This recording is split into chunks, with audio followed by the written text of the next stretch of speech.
É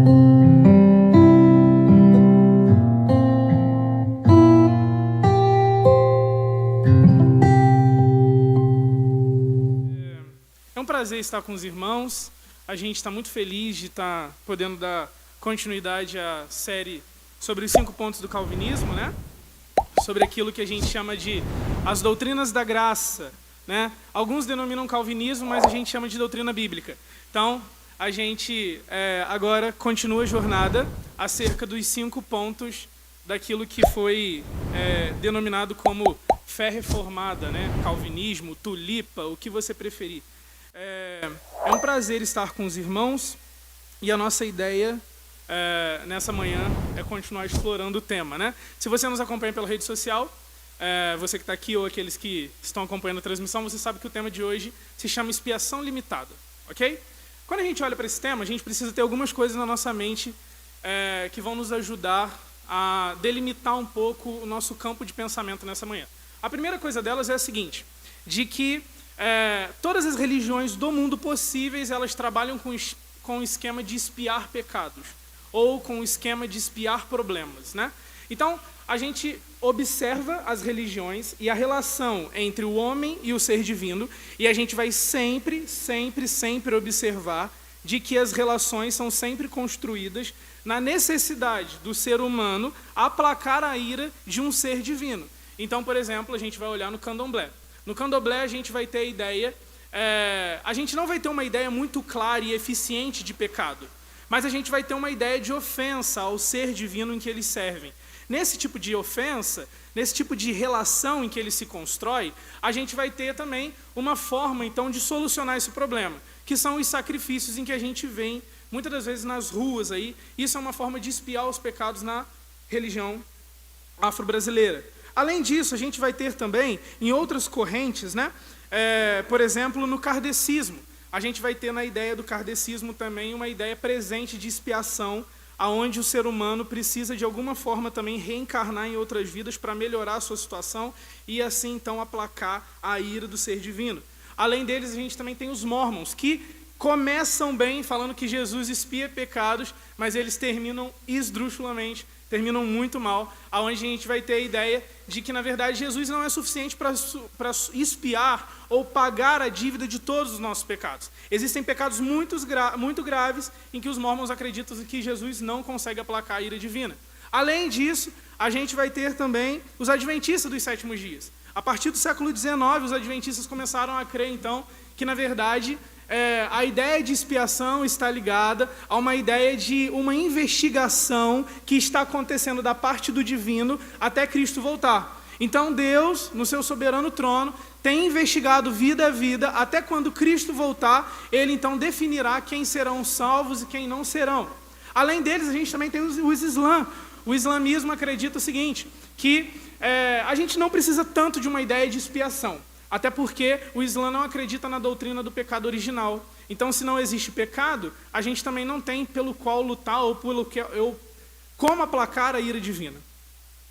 De fato, a gente vai perceber o seguinte, que todas as religiões, nas suas mais pormenores regiões específicas da sua doutrina, ou na sua amplitude, vai ter uma ideia de que precisamos aplacar a ira divina de alguma forma. Mas o que o cristianismo diz sobre isso? O que o evangelho, na verdade, diz sobre isso? O que as escrituras diz sobre expiação? Na verdade, as escrituras dizem o seguinte, que o relacionamento do ser humano com Deus foi rompido em Gênesis 3, quando Adão, representando toda a humanidade, peca contra Deus. Ali a gente tem uma divisão, uma separação entre o homem e Deus. Para que então esse problema fosse resolvido, existe em Gênesis, no capítulo 3 mesmo, uma anunciação de um evangelho ou de um redentor que haveria de surgir. Aquele que seria o descendente da mulher, ele resolveria o problema entre inimizade, entre o ser humano e Deus. Aquilo que a gente chama de proto-evangelho, é um lampejo do evangelho. É apenas uma demonstração, apontando para o futuro do que Cristo faria. Segundo o cristianismo, esse descendente da mulher morreria numa cruz, pagando então a dívida do pecado que a humanidade tem para com Deus. Essa dívida ela seria paga, então, mediante um sacrifício de sangue. Haveria que ter derramamento de sangue para que a dívida fosse paga, ou para que os pecados fossem cobertos. Basicamente, o cristianismo então diz que para que houvesse remissão de pecados tem que ter derramamento de sangue. Para que houvesse então cobertura de pecado, tinha que ter alguém morrendo. Para que anulasse a dívida do ofensor, alguma oferta tinha que ser imolada. Gênesis 3 nos declara que o ser humano foi então, a partir da queda, separado de Deus. Mas o próprio capítulo de Gênesis 3 nos anuncia um proto-evangelho, um lampejo do evangelho daquilo que Cristo faria. Portanto, se Cristo vem, derrama sua vida na cruz do Calvário, morre pelo pecado, esse pecado que separou o homem de Deus, mas ainda assim, existem pessoas que estão sendo condenadas ao inferno e outras pessoas que estão sendo salvas, a gente fica com uma pergunta latente na nossa cabeça. Porque, como eu te disse, para que houvesse derramamento, para que houvesse expiação, existe a necessidade para que haja derramamento de sangue. E a doutrina ortodoxa cristã diz o seguinte: Cristo morreu por todos os pecados. Acabou. Ele pagou a dívida de todos os pecados. No entanto, se Cristo pagou a dívida de todos os pecados e ainda assim existe pecadores sendo condenados ao inferno, uma pergunta fica para a gente. Se ele pagou a dívida de todos os pecados, mas ainda assim tem gente que está indo para o inferno, alguma coisa não está batendo. Isso nos dá uma pergunta que é: por quem Cristo morreu de fato? Porque se tem gente que está indo para o céu e tem gente que está sendo condenada ao inferno, isso nos significa, por uma inferência lógica, de que talvez Cristo não morreu por todas as pessoas. A pergunta que nos fica nessa manhã é: por quem Cristo morreu? Por quem Cristo morreu?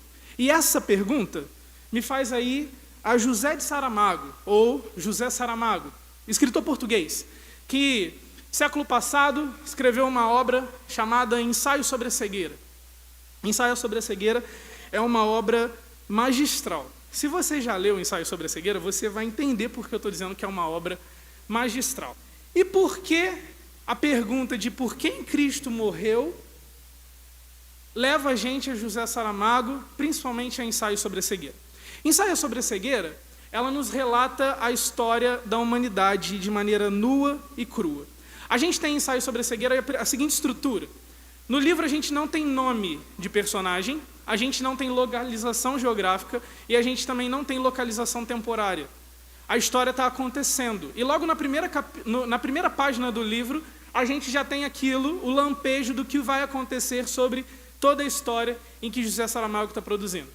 A gente vai ter ali já um homem andando pela cidade com o seu carro e, de repente, ele fica cego. Ele fica cego.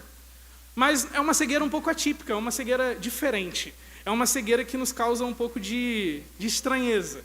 É aquilo que José Saramago vai declarar ou vai descrever no livro como uma visão branca, leitosa. É como se tivesse um pano branco na nossa mente. Você não enxerga nada, mas você enxerga o branco. Existe, então, uma cegueira repentina. Esse homem está dirigindo pela cidade, então ele fica cego e ele começa a gritar. Nisso, outras pessoas vêm o socorrer e uma dessas pessoas pega o carro, o leva para casa, mas ele percebe, então, olha, eu vou deixar o cego em casa. Eu tenho a oportunidade, então, de ficar com o carro. Ele fica com o carro, mas daqui a pouco ele percebe que aquilo não foi muito legal, que não foi muito bem visto, ele se sente mal. Ele para o carro na estrada e, de repente, fica cego. Depois disso, o outro cego, o primeiro cego, o cego motorista, ele está em casa, a sua esposa fala para ele: vamos ao oftalmologista. Chega no oftalmologista, a sala está cheia, o oftalmologista passa ele na frente de todo mundo, ele chega lá e o médico então fica admirado, porque os seus olhos estão funcionando aparentemente perfeitamente. Tudo está em ordem, mas ele não enxerga. Ali naquele consultório a gente também tem alguns outros personagens. O menino estrábico, a gente também tem a rapariga de óculos escuros, a gente também tem o médico, o oftalmologista. O que acontece é que a história vai se desenrolando e todo mundo fica cego. Apenas uma pessoa no livro não fica cego, que é a mulher do médico. Para que o governo então solucionasse ou tentasse solucionar o problema de uma pandemia ou de uma epidemia, né, como a gente tem visto, eles fazem a mesma coisa que os nossos governantes optaram. Eles então restringem as pessoas, eles levam as pessoas então para um manicômio. Chegando lá, a mulher do médico, que finge ser cega, então, para ver ou tentar ajudar o seu marido, ela é a única que enxerga nesse manicômio. E ela, então, começa a ver o desenrolar da história. Naquele manicômio, gente, não tem lei, não tem regra, não tem dignidade humana. As pessoas estão cegas, elas estão entregues aos seus próprios desejos. Na verdade, aquilo que parecia ser uma história triste, começa a se revelar como uma história muito cruel.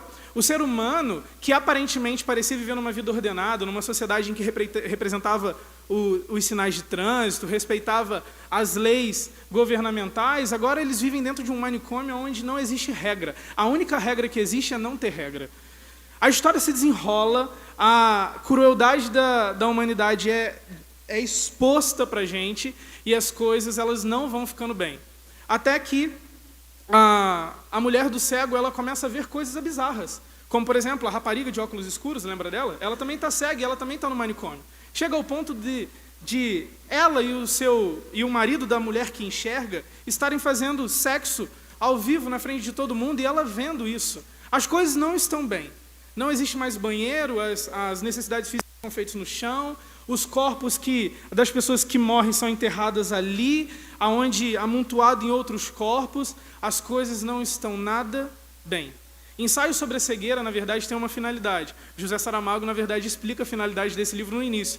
Ele fala que a ideia do livro é que, quando eu e você lêssemos, pudéssemos sentir um soco no estômago, pudéssemos sentir um desconforto muito grande, pudéssemos sentir, na verdade, uma agonia. Sabe quando algo desce na garganta, mas não desce bem? Arranhando, queimando, essa é a intenção de José Saramago. Ele, na verdade, não está intencionado em demonstrar uma sociedade boa, legal, que funciona bem, mas ele está demonstrando para a gente uma sociedade que, sem limites, sem regras, sem ninguém os controlando, eles viram animais. José de Saramago tem uma finalidade com a obra, e essa é a finalidade que ele descreve com suas próprias palavras, que eu e você, ao lermos a obra, sintamos tanto sofrimento, tanta agonia, tanto desespero humano, como ele sentiu ao escrever a obra.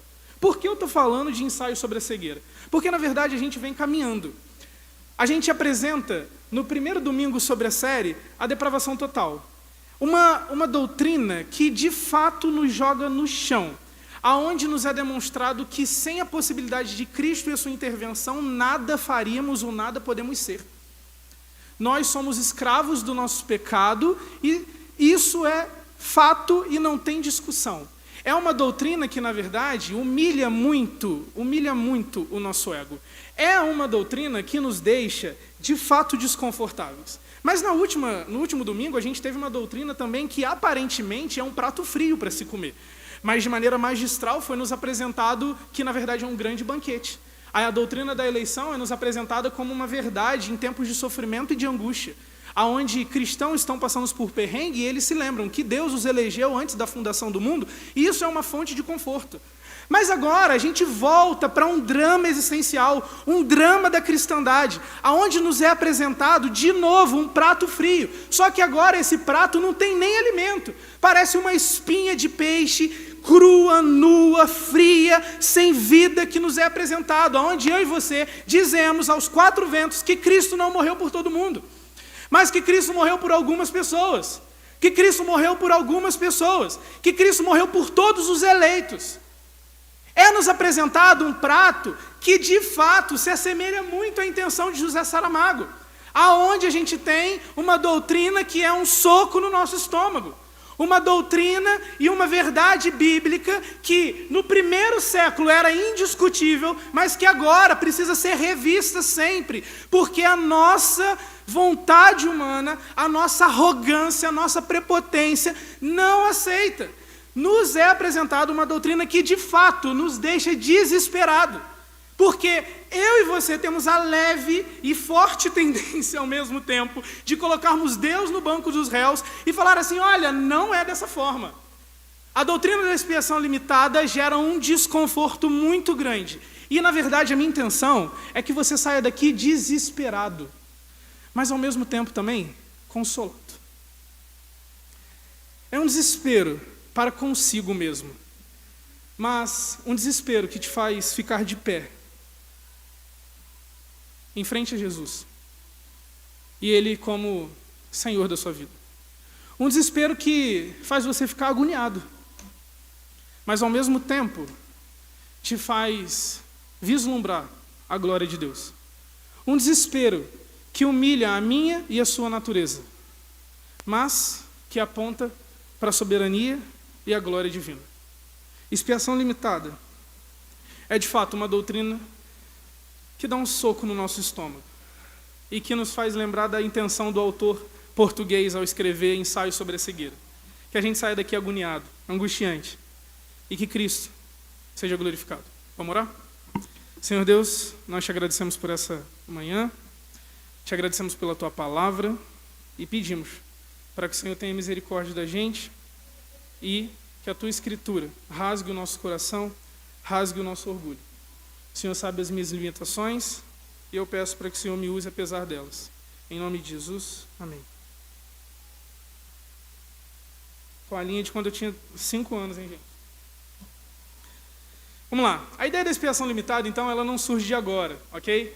A gente vai fazer um panorama histórico aqui agora para a gente entender e chegar até hoje, beleza?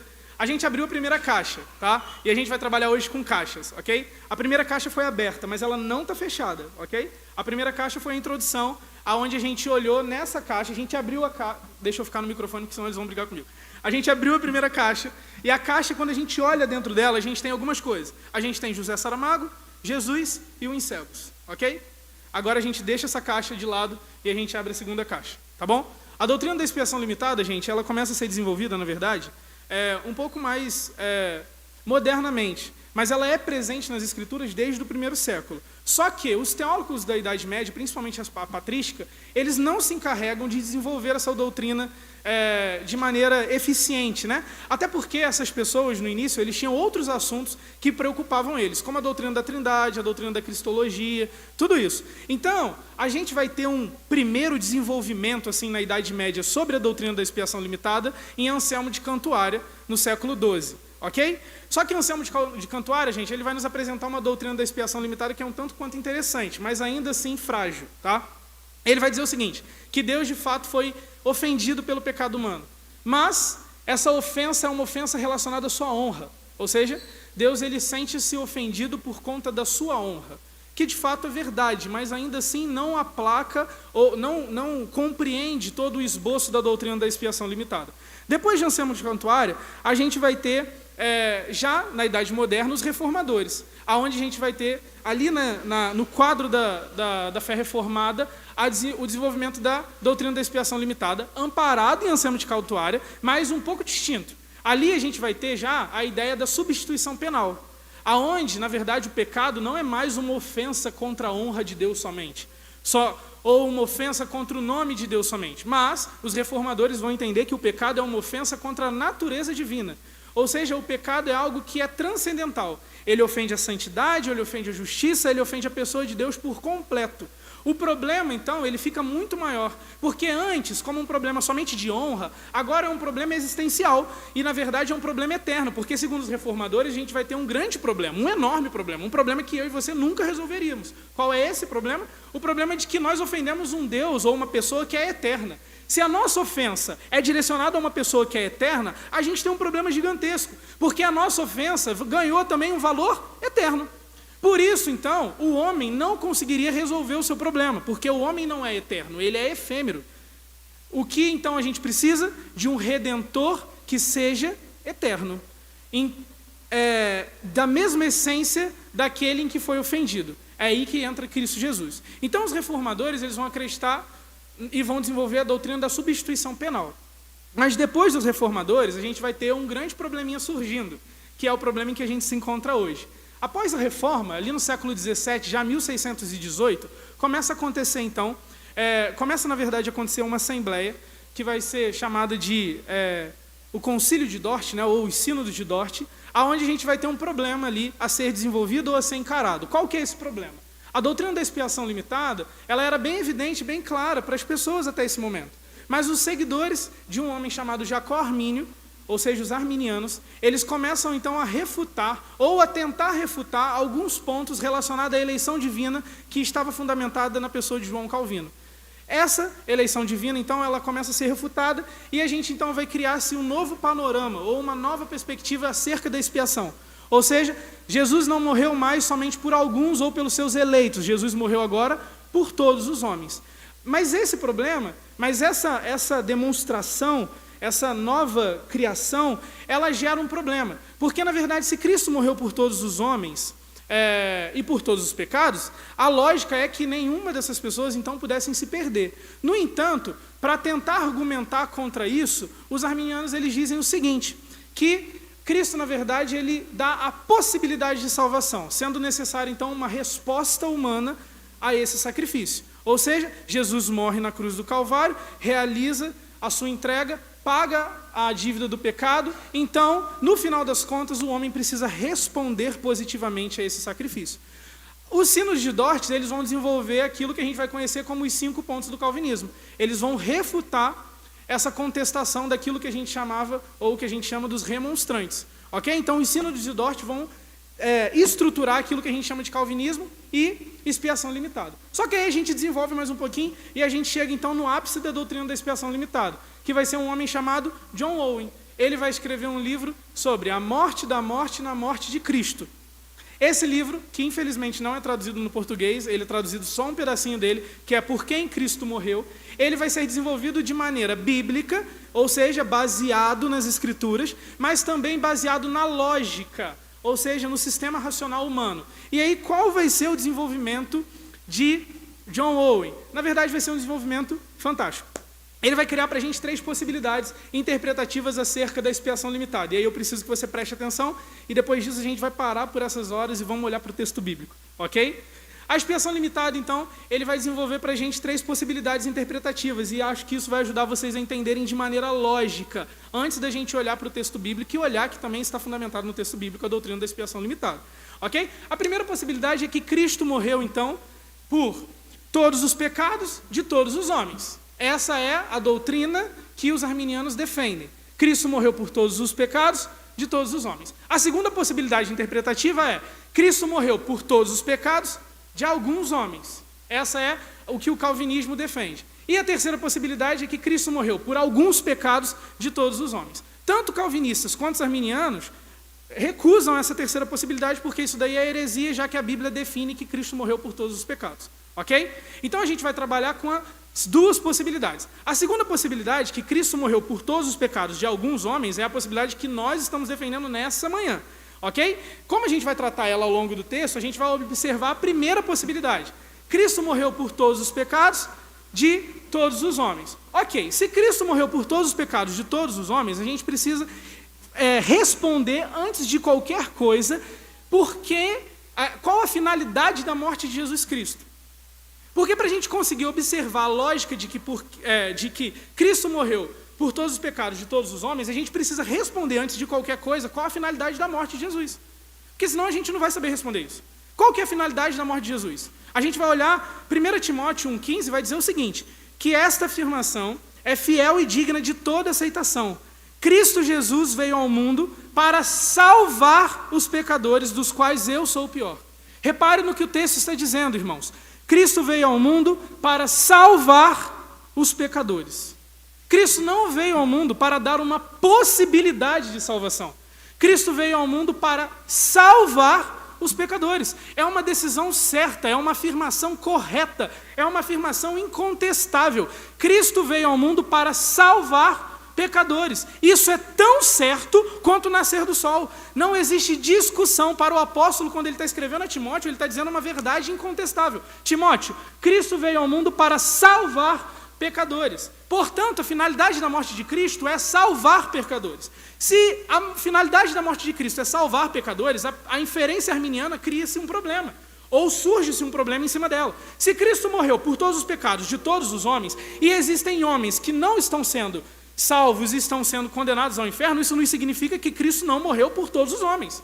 Porque a morte de Cristo é para salvar pecadores. Aí alguns podem me responder, ok, se Cristo então morreu por todos os pecados e morreu por todos os homens, é porque na verdade essas pessoas, elas não creram. Beleza, o pecado a incredulidade é o quê? Um pecado. Se a incredulidade é um pecado, Cristo não morreu por todos os pecados? Se Cristo morreu por todos os pecados e a incredulidade é um pecado, isso significa na verdade que essas pessoas não são alvos da morte de Jesus. Porque se Cristo morreu por todos os pecados e por todos os homens, mas tem gente sendo condenada ao inferno, a gente está dizendo, em última instância, que a morte de Cristo não cumpriu a finalidade pela qual ela é proposta, que é salvar pecadores, segundo o apóstolo Paulo, descrevendo a Timóteo. A base da nossa argumentação é o seguinte, irmãos. Nós, reformados, limitamos a expiação na sua extensão. Ou seja, Cristo não morreu por todos os homens. Nós limitamos nisso. Mas não na suficiência da expiação. Nós acreditamos que a morte de Cristo é suficiente para salvar 1000 mundos. Mas ela não teve essa finalidade. Ela veio para salvar os eleitos de Deus, aqueles que foram predestinados antes da fundação do mundo. Já os arminianos, eles vão precisar limitar também a expiação. No entanto, eles não limitarão a expiação na extensão, mas na eficiência. Nós limitamos na extensão. Eles limitam na eficiência. Eles estão dizendo para a gente, 80% do mundo evangélico brasileiro está dizendo para a gente, que eles acreditam que a morte de Cristo é limitada no seu poder. Porque no final das contas, um moribundo pecador como eu pode dizer não para Jesus e por aquilo que ele fez e invalidar a morte dele na cruz. Nós acreditamos que Cristo não morreu por todos, mas a morte dele sim seria suficiente para salvar a todos, mas não foi esse o propósito. Outros acreditam que a morte de Jesus ela é limitada em sua eficiência. Porque se ele morre por todos, e tem gente indo para o inferno, é porque ele não conseguiu cumprir com eficiência aquilo que foi proposto. Ok? Então, à luz disso, entendendo que é expiação limitada, a gente vai para o texto. Beleza? Romanos 8, verso 31 ao verso 34. Vamos lá? Romanos 8, do verso 31 a 34.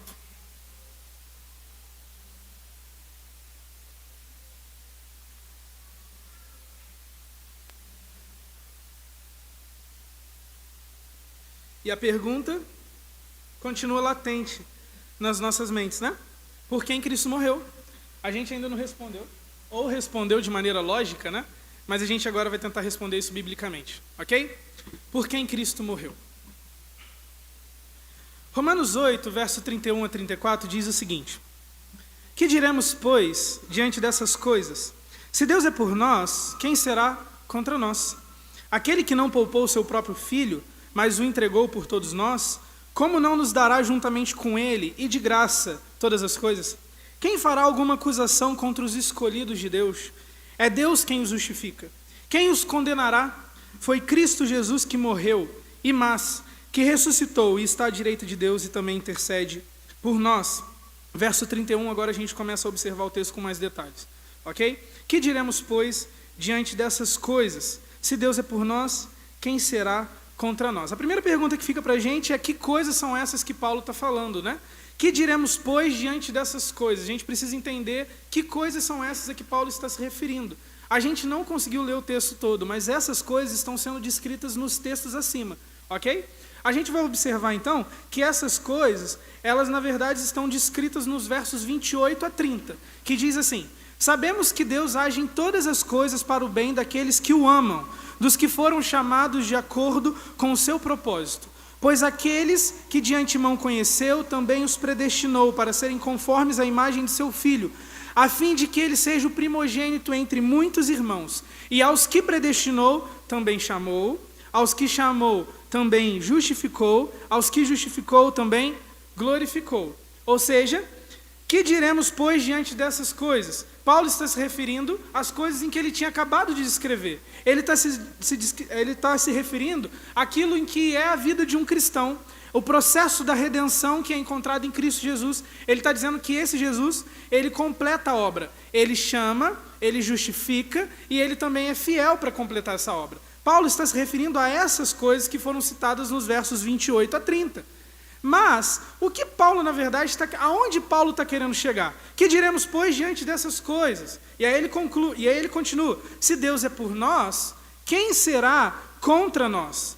Na verdade, a gente precisa entender o seguinte, que Paulo, ele nos faz uma inferência muito preciosa. Ele, na verdade, nos apresenta uma verdade que é muito confortável, que é muito reconfortante em dias difíceis. Na verdade, a igreja de Roma também, ela estava passando por alguns problemas. A intenção de Paulo era visitá-los, mas ele nem sabia se ele conseguiria visitá-los devido à perseguição cristã que estava acontecendo na época. Então, ele apresenta aqui uma forma de consolo. Olha, Deus os chamou, Deus os predestinou, Deus os chamou, Deus os justificou e Deus também os glorificará. Deus será fiel para completar a sua obra, a obra que ele iniciou. Mas ele faz uma outra pergunta que, na verdade, ganha um valor existencial para a gente. Ele fala assim, ó, que diremos, pois, diante dessas coisas que a gente já observou, se Deus é por nós, quem será contra nós? Na verdade, o que Paulo está falando é o seguinte, olha, se esse Deus, que é criador dos céus e da terra, ele fez tudo isso que eu acabei de dizer, que é predestinar, chamar, justificar, glorificar, por que nós vamos ter preocupação? Ou por que nós vamos nos preocupar com as coisas desse mundo? Ou com as coisas relacionadas à própria salvação? Se Deus é por nós, quem será contra nós? Na verdade, Paulo agora afirma aquilo que a expiação limitada fez pela gente. A expiação limitada, ela nos tornou Deus propício a nós. Em Gênesis, sendo representado por Adão, a humanidade foi o quê? Separada de Deus. O que Cristo faz é a reconciliação. Portanto, a inimizade que havia entre nós e Deus, ela foi quebrada pelo sacrifício de Cristo. Cristo pagou a nossa dívida. Cristo pagou aquilo que a gente devia a Deus. Cristo cobriu os nossos pecados. Portanto, a morte de Cristo, ela nos tornou amigos de Deus. Deus se tornou propício. Aquele que antes era inimigo nosso, se tornou propício a nós. É por isso que Paulo está falando que se Deus é por nós, mediante a expiação, quem será contra nós? Se Deus está do nosso lado, quem será contra a gente? Essa é a pergunta de Paulo. Esse é o fundamento dele. Não é porque eu e você temos mérito algum, mas é porque Deus já começou a boa obra dele. Se Deus já começou a boa obra dele, e através de Cristo Jesus ele se tornou propício a gente, se tornou favorável a gente, quem será contra o povo de Deus? É uma fonte de conforto em dias difíceis. É uma fonte de conforto em dias de perseguição. Quem será contra nós? Porque aquele que de fato deveria nos preocupar já não é mais, mediante o sacrifício de Cristo Jesus. Se Deus é por nós, quem será contra nós? E Paulo, então, ele continua. No verso 32, ele vai continuar explicando a lógica dessa argumentação dele. Ele vai dizer, aquele que não poupou a seu próprio filho, mas o entregou por todos nós, como não nos dará juntamente com ele, e de graça, todas as coisas? Ele nos convida agora a olhar para o sacrifício de Jesus. Mas a primeira coisa que Paulo nos ressalta é algo que de fato dá um desconforto na gente também. Ele diz o seguinte, aquele que não poupou a seu próprio filho. A primeira verdade que Paulo nos apresenta é que, na verdade, a morte de Cristo não está relacionada a um poder terreno ou humano, mas está relacionado à vontade soberana do próprio Pai, que entregou o seu Filho. O próprio Deus não poupou o seu Filho. Aquele que não poupou o seu Filho, aquele que não foi leve com o seu Filho, mas segundo o próprio texto de Isaías 53, diz, contudo foi da vontade do Senhor esmagá-lo e fazê-lo sofrer. Foi da vontade do Senhor esmagá-lo e fazê-lo sofrer. Paulo está dizendo que aquele que não poupou o seu próprio filho, e aí ele continua, mas o entregou por todos nós. Quem são esses que são alvo da morte de Cristo que Paulo está argumentando? A primeira coisa que Paulo fala é que Deus entregou o seu próprio filho. Não foi Pilatos, não foi Judas, não foi o Estado romano, não foi os homens que mataram Cristo. Mas o próprio Deus entregou o seu próprio filho. Agora ele diz que ele o entregou por todos nós.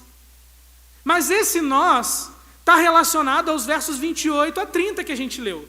Que são os que ele chamou, que ele predestinou, chamou, justificou e glorificou. Paulo não está dizendo que Cristo foi entregue por todos os homens, mas pelos eleitos de Deus. Esses que são alvo da predestinação do Senhor, da eleição do Senhor. Cristo entregou o seu próprio Filho em favor daqueles que são seus.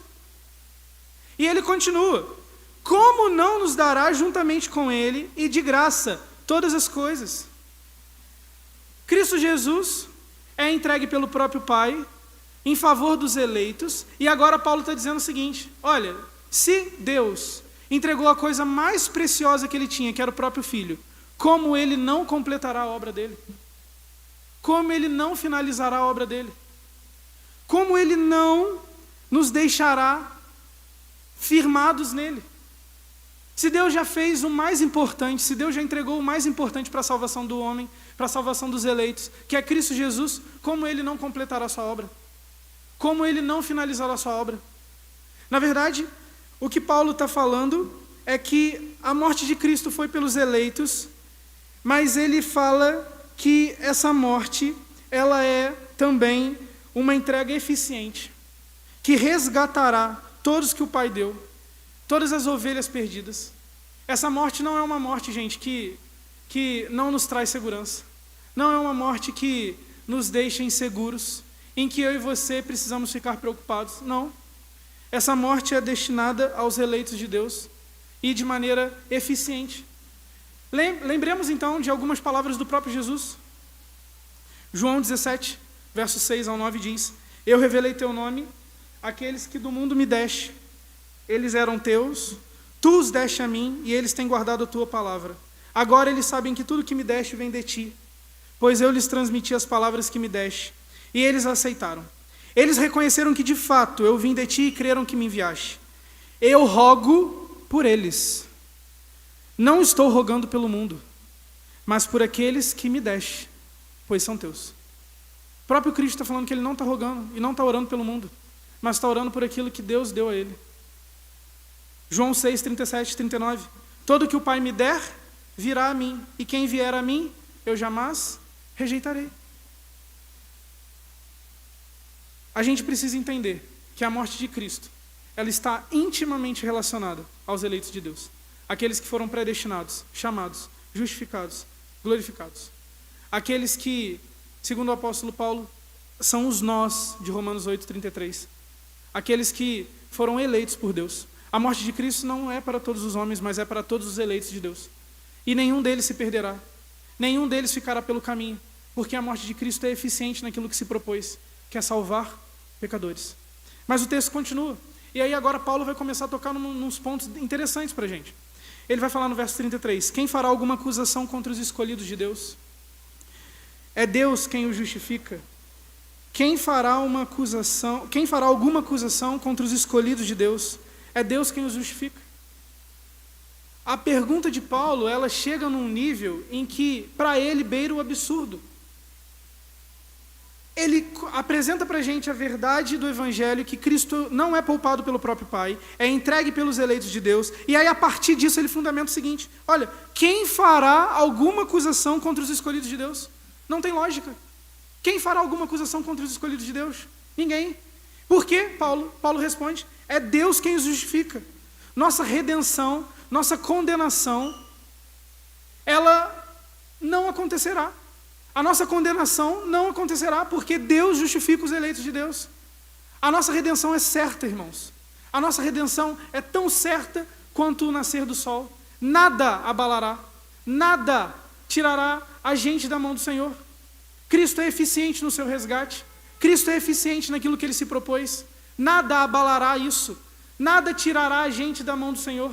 Nada. É por isso, e é à luz disso, que o apóstolo Paulo, ele vai argumentar que nada nesse mundo, ninguém, de fato nada, pode nos tirar da mão do Senhor. Quem os condenará? Ele fala, é Deus quem os justifica.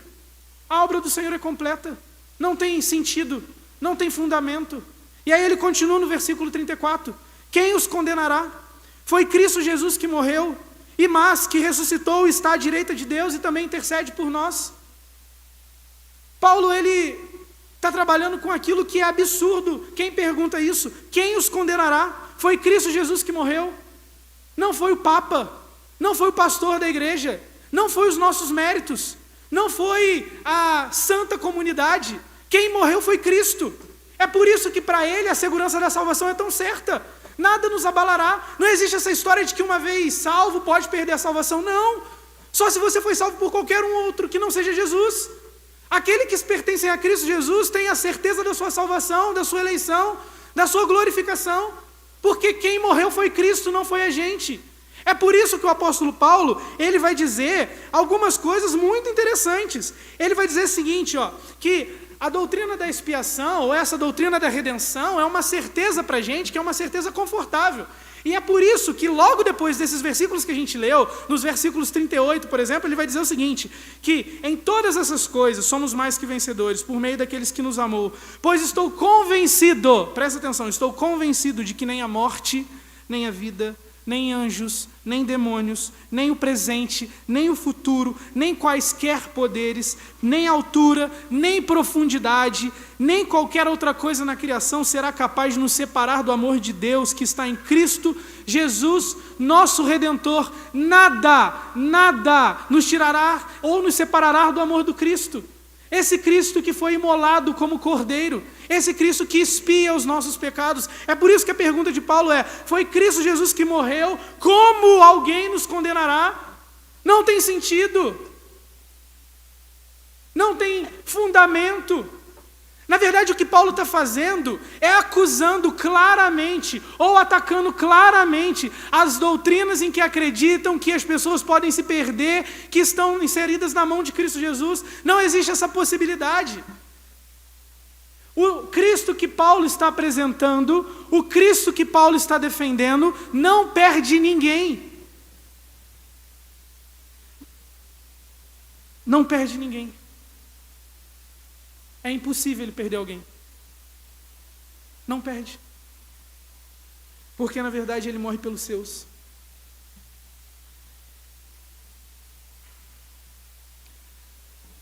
Gente, a doutrina da expiação limitada é uma acusação à pós-modernidade. É uma ofensa. A gente vive numa sociedade que não existe segurança, que não existe certeza, não existe verdade. Hoje é A, amanhã é B. Depois de amanhã será C. Essa é a realidade da pós-modernidade. Não existe verdade absoluta. Tudo está fluido. Tudo se reconstrói. A doutrina da expiação limitada é uma ofensa a isso. A doutrina da expiação limitada, na verdade, é um ataque a isso. Porque, segundo o apóstolo Paulo, a segurança da salvação não está na ciência, não está na experiência humana, não está naquilo que nós fazemos, mas está em Cristo Jesus. Está naquele que morreu de maneira eficiente e eternamente pelos seus. Irmãos, me desculpa, mas eu não quero esse Jesus que nos é apresentado. Não quero. Esse Jesus que morre numa cruz, mas que no final das contas eu posso virar para ele e falar: não te quero, eu não quero. Porque se depender de mim, se depender de algum esforço meu, se depender de alguma coisa sequer, uma faísca sequer do que eu faça, eu estou lascado. Eu estou seguro em Cristo Jesus porque não depende de mim. Esse Jesus que nos é apresentado, esse Jesus fraco, inoperante, que morre numa cruz, que desde a fundação do mundo, a Santa Trindade planeja a história da redenção. Eles então, numa dança teatral, se entregam, o drama da redenção, o Deus Pai condenando o Filho, o Deus Pai abandonando o Filho perguntando por que foi desamparado, por que foi abandonado, o Espírito olhando tudo isso, a dramaticidade da redenção, a dramaticidade da história cristã, para no final das contas, miseráveis como eu e você, virarmos e falarmos: não, a gente não quer. Que Jesus fraco, que Jesus inoperante. Eu não quero esse Jesus. Eu não quero. Eu quero esse Jesus que, segundo o apóstolo Paulo, ninguém nos condenará. Ninguém nos condenará. Porque eu fico nem um segundo sem pecar. Mas eu sei que eu não serei condenado por conta daquilo que Cristo fez por mim. Eu não quero esse Jesus. E eu espero que vocês também não queiram. Jesus é eficientemente o Salvador do mundo. É isso que o texto fala. Mateus 1:21 diz: ele dará à luz a um filho, e você deverá dar-lhe o nome de Jesus, porque ele salvará o seu povo dos seus pecados. 1 Timóteo 1,15, de novo, essa afirmação é fiel e digna de toda aceitação. Cristo Jesus veio ao mundo para salvar pecadores. Lucas 19:10, pois o Filho do Homem veio buscar e salvar o que estava perdido. Jesus não brincou de morrer na cruz. Jesus não morreu na cruz em vão. Jesus morreu eficientemente pelos seus, pelos eleitos, pelos predestinados por Deus, por aqueles que antes da fundação do mundo foram escolhidos por Deus para a salvação. Jesus morreu por eles. E é por isso que a salvação de Jesus é eficiente e completa. A pergunta que me fica, na verdade, é a seguinte. É interessante observar que está claro para a gente que Cristo morreu por apenas alguns homens, ou por todos aqueles que são eleitos de Deus. Está claro. O texto bíblico nos deixa isso bem evidente. Não tem como discutir com isso. É óbvio, o texto está dizendo que Cristo morreu para salvar pecadores. Cristo morreu eficientemente para salvar pecadores. Se existem pessoas que estão se perdendo, isso significa, de maneira lógica, que Cristo não morreu por todos, mas por apenas alguns, que são aqueles que são destinados ou chamados como nós, segundo o apóstolo Paulo em Romanos 8, 32 a 34, que foram predestinados, chamados, justificados e serão glorificados. Mas a pergunta é, por que isso daqui é recebido para a gente como um banquete frio? Como um prato a não ser comido? Ou por que isso daqui, no nosso dia a dia, não se reverbera? Por que isso daqui, na verdade, não desce na nossa garganta? A gente então chega na reta final da nossa exposição, onde a gente vai olhar para um segundo texto, tentando observar o motivo de por que eu e você não aceitamos a doutrina da expiação limitada, mesmo que ela sendo provada para a gente que ela é bíblica e real. Ok? Romanos 9, tá bom? Finalzinho, dos versos 19 a 29. Vamos lá? Romanos 9, do verso 19 ao 29. Tempinho aí para você abrir a Bíblia. Romanos 9, do verso 19 a 29. Ok? Diz assim: mas alguns de vocês me dirá, então por que Deus ainda nos culpa? Pois quem resiste à sua vontade? Mas quem é você, ó homem, para questionar a Deus? Acaso aquilo que é formado pode dizer o que o formou, por que me fizeste assim? O oleiro não tem direito de fazer do mesmo barro um vaso para fins nobres e outros para uso desonroso? E se Deus, querendo mostrar a sua ira e tornar conhecido o seu poder, suportou com grande paciência os vasos de sua ira, preparados para a destruição, que dizer se ele fez isso para tornar conhecidas as riquezas de sua glória, aos vasos de sua misericórdia, que preparou de antemão para a glória, ou seja, a nós, a quem também chamou, não apenas dentre os judeus, mas também dentre os gentios? Como ele diz em Oséias: chamarei meu povo a quem não é meu povo, e chamarei minha amada a quem não é minha amada. E acontecerá que no mesmo lugar em que se lhes declarou, vocês não são meu povo, eles serão chamados filhos do Deus vivo. Isaías exclama com relação a Israel: embora o número dos israelitas na terra, embora o número dos israelitas seja como a areia do mar, apenas o remanescente será salvo, pois o Senhor executará na terra sua sentença rápida e definitivamente. Como anteriormente disse Isaías, se o Senhor dos exércitos não nos tivesse deixado descendentes, já estaríamos como Sodoma e semelhantes a Gomorra. A gente vai agora para a reta final da nossa pregação, do nosso sermão, e a gente vai observar agora, então, de maneira muito objetiva, por que a doutrina da expiação limitada ela desce arranhando na gente, ou por que na prática a gente não gosta de assumir essa posição, ok? A primeira coisa que a gente precisa entender é que a gente está pegando um carro aqui nesse texto em que ele já está em movimento. Tá? Isso é importante. A gente não está pegando no início da viagem, a gente já está no meio da viagem, e é por isso que a gente precisa fazer uma recapitulação da viagem, ok? Paulo, no capítulo 9, desde o seu início, ele começa a fazer algumas perguntas acerca do povo de Israel. Na verdade, esse trecho do capítulo 9 ao capítulo 11 de Romanos é um trecho destinado a Israel de maneira étnica, mas também espiritual. Mas ele faz algumas inferências para a gente, ele faz algumas perguntas. Paulo, na verdade, ele começa falando para a gente que as preciosas promessas do Senhor, elas foram destinadas a Israel.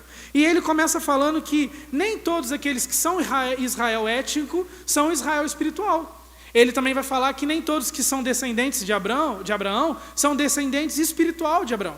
O que ele está querendo dizer é que nem todo mundo que era Israel no Antigo Testamento foi Israel de fato, foi povo eleito de Deus. E nem todo aquele que era descendente de Abraão também pertencia ao seu povo. Na verdade, o que Paulo está dizendo, e ele está argumentando, é que mesmo no Antigo Testamento, na nação de Israel, a doutrina da eleição ela também era baseada naquilo que Deus queria e não em mérito humano, mas também mediante a graça do Senhor Jesus, mediante a graça do Deus Pai. Então a gente está pegando um carro que está em movimento. E ele começa a dizer então que na verdade essa eleição, que ele está dizendo desde o início do capítulo 9, ela é baseada na vontade do Senhor. Ele vai ter misericórdia de quem ele quiser ter e terá compaixão de quem ele quiser ter. E aí Paulo nos lembra então um texto do Antigo Testamento, ou uma história do Antigo Testamento que nos apresenta isso.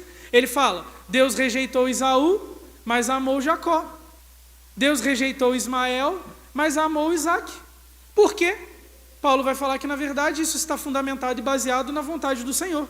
Isso foi feito antes que eles existissem, para que não estivesse firmado naquilo que eles fariam. E aí, mediante isso, mediante a argumentação de Paulo, de que a eleição do Senhor é baseada na sua vontade, algumas perguntas borbulham na nossa cabeça. E aí, agora a gente chega onde Paulo está tentando responder essas perguntas. Só que o interessante é que Paulo não se preocupa, como muitas das vezes eu me preocupo ao responder os jovens. Ele, na verdade, nos ataca em nosso orgulho. Ele, então, começa a responder algumas perguntas. Mediante tudo isso que Paulo falou, que a eleição é baseada na vontade de Deus e não no esforço humano, de que Deus rejeita quem ele quer rejeitar e ama quem ele quer amar, Paulo, então, sugere uma pergunta que todos nós vamos fazer, na verdade. Romanos 9:19 vai dizer, mas alguns de vocês me dirão, Paulo está falando, olha, mediante isso que eu falei para vocês, alguns de vocês me dirão, então por que Deus ainda nos culpa? Pois quem resiste à sua vontade? Faz sentido. Se é da vontade, se é da maneira que Deus deseja, por que ele ainda nos culpa? Só que Paulo, ele vai nos trazer uma outra pergunta ou uma outra retórica para nos apresentar a realidade da nossa pergunta. Porque Paulo está falando, olha, vocês podem me perguntar, por que Deus ainda nos culpa? Pois quem resiste à sua vontade? E aí Paulo não responde isso. Paulo responde com uma outra pergunta. No verso 20 e 21. Mas quem é você, homem, para questionar a Deus? Acaso aquilo que é formado pode dizer o que o formou? Por que me fizeste assim? Paulo, na verdade, não está preocupado em apresentar um tratado teológico demonstrando por que Deus escolhe uns e rejeita outros. Mas, na verdade, Paulo está mostrando para a gente que a nossa pergunta, muitas das vezes, que não é um problema perguntar, mas muitas das nossas perguntas está imbuída de arrogância. Paulo está dizendo que, na verdade, no final das contas, a gente faz uma pergunta colocando Deus no banco dos réus. Olha, por que você ainda nos culpa? Paulo está dizendo assim, olha, quem é você, homem, para questionar a Deus? Acaso aquilo que é formado pode dizer o que o formou, por que me fizeste assim? Não tem sentido, não tem cabimento esse tipo de pergunta relacionado ao homem e a Deus. Paulo está atacando o orgulho humano, Paulo está atacando a arrogância humana, e ele continua.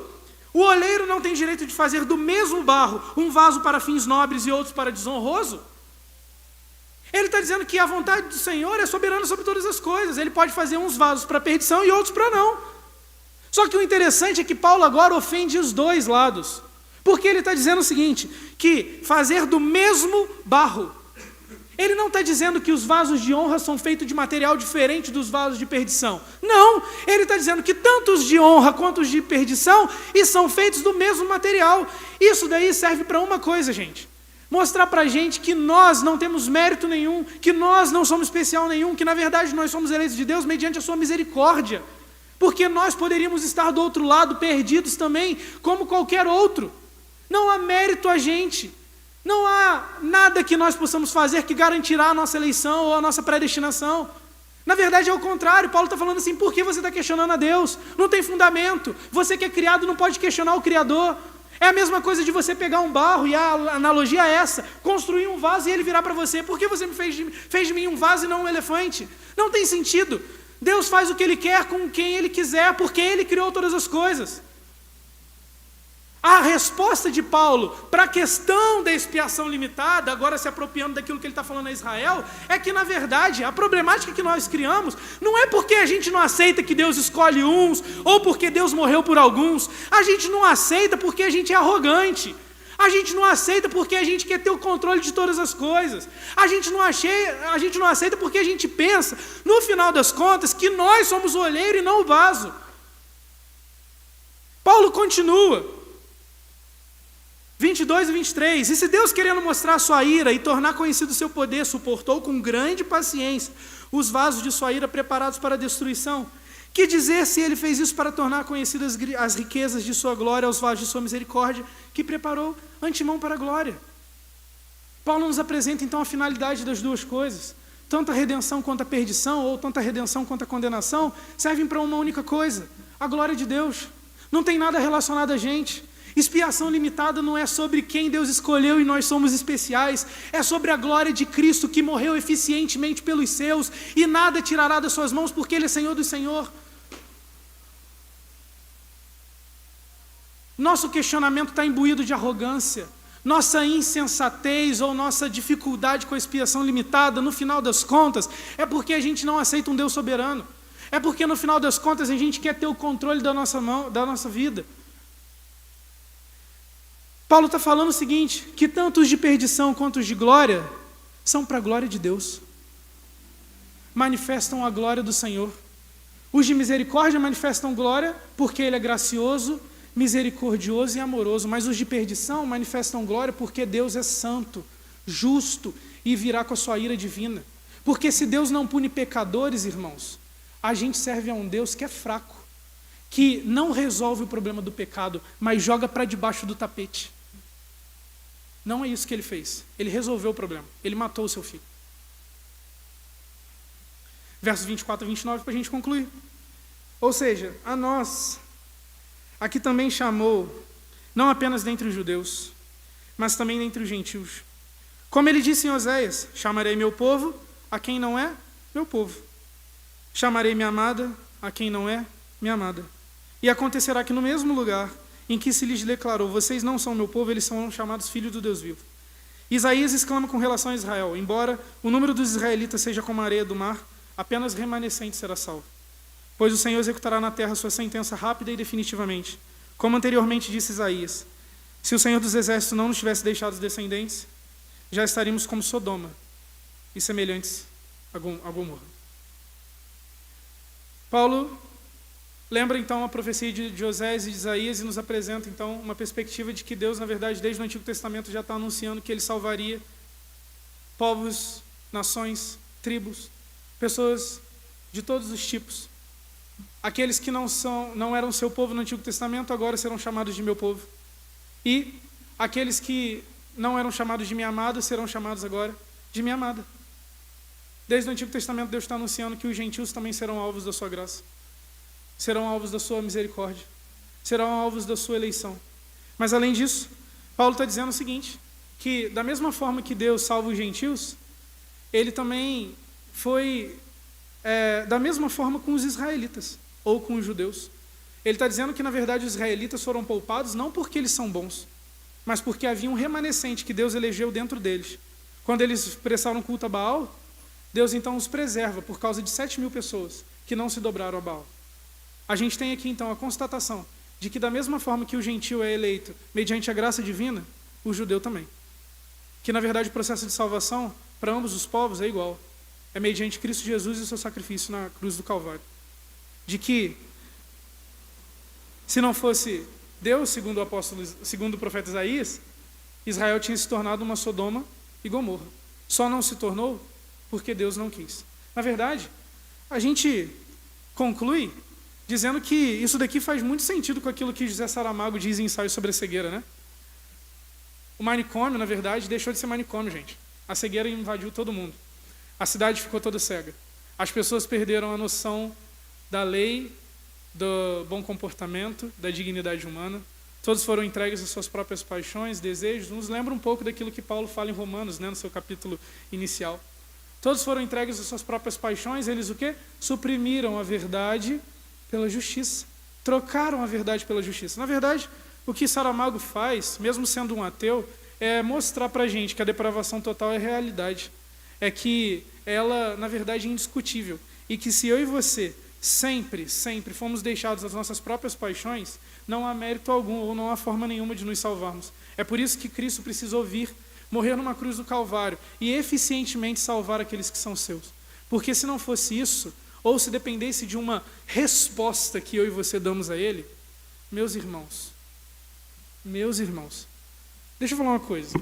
Se depender da resposta que eu e você damos ao sacrifício, pode desligar a transmissão, pode desligar o microfone, pode pegar isso daqui, voltar com dinheiro para a conta, que é em vão. Se depende da resposta de um pecador, é em vão. Isso daqui não tem sentido, não tem valor. No final das contas, tudo aquilo que Deus planejou está ainda na mão do ser humano. Não tem cabimento.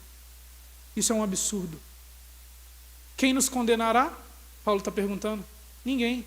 Porque não foi o pontífice da igreja romana que morreu, mas foi Cristo Jesus. Quem nos condenará? Ninguém. Porque não foi o pastor da nossa igreja que morreu, foi Cristo Jesus. Quem nos condenará? Ninguém. Porque não foi João Calvino que morreu, foi Cristo Jesus.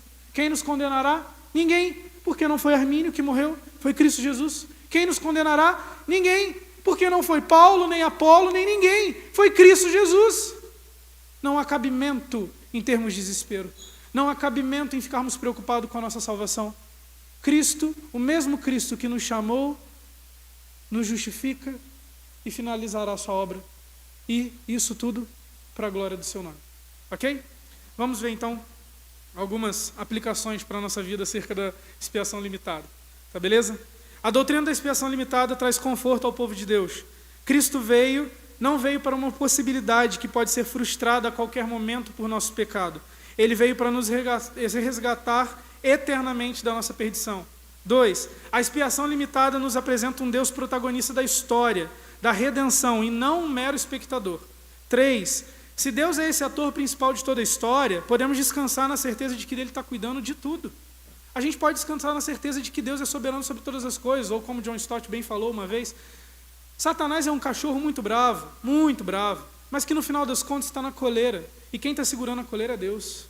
Deus é Senhor sobre todas as coisas. Glória a Deus por isso. 4. A doutrina da expiação exige que preguemos a todos os momentos. A gente precisa pregar a todo mundo. A doutrina da expiação limitada não diz para a gente pregar apenas a alguns. Diz para a gente pregar a todo mundo. Sabe por quê? Porque é diferente do que outros acreditam. A gente sabe que Deus vai salvar pessoas. Porque Ele tem eleitos espalhados por toda a terra. A gente pode pregar, irmãos, com a certeza de que Deus salvará. 5. A doutrina da expiação limitada nos dá a certeza de que perdidos serão salvos. Não é uma mera possibilidade, é certeza. Não depende do que se ele vai gostar da pregação ou não. É certo, Deus salvará pecadores. 7. 6. A glória da salvação e da redenção pertencem somente a Cristo, somente a Ele.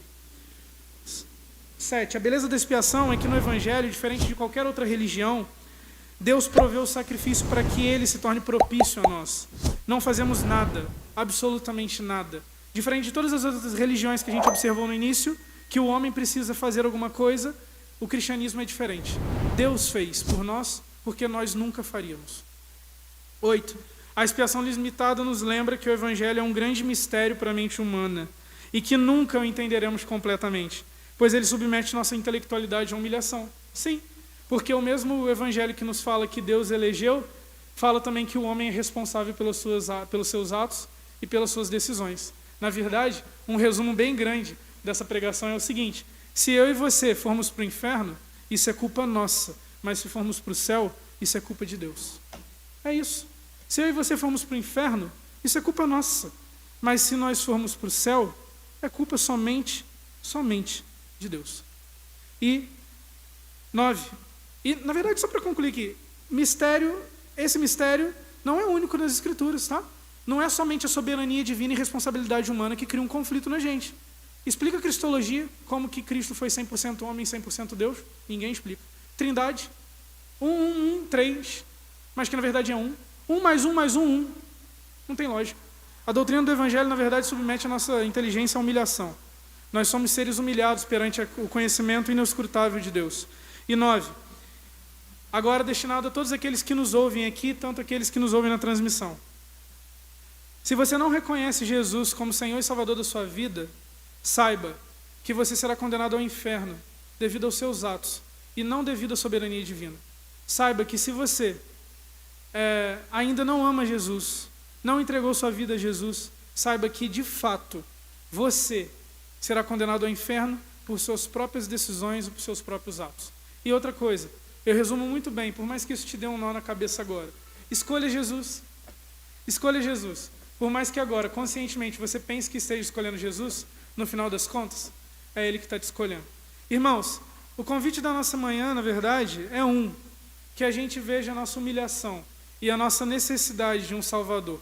E que, no final das contas, a gente consiga contemplar de maneira inescrutável a glória do Senhor Jesus, que morreu eficientemente pelos seus, e que ninguém, nada, nem a altura, nem o mar, nem a morte, nem espírito, nem demônio, nem anjo, segundo o apóstolo Paulo, pode nos separar desse amor, porque Ele é eficientemente resgatador dos seus.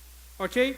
E eu encerro lembrando daquilo que o próprio Evangelho fala. A porta é estreita e poucos entrarão por ali, mas nós acreditamos nisso, que Deus levará a gente por meio dessa porta estreita e nos levará até a chegada final. Alguns acreditam que a porta talvez seja um pouco mais larga, mas em algum momento você vai precisar nadar, pular uma ponte, correr, fazer alguma coisa.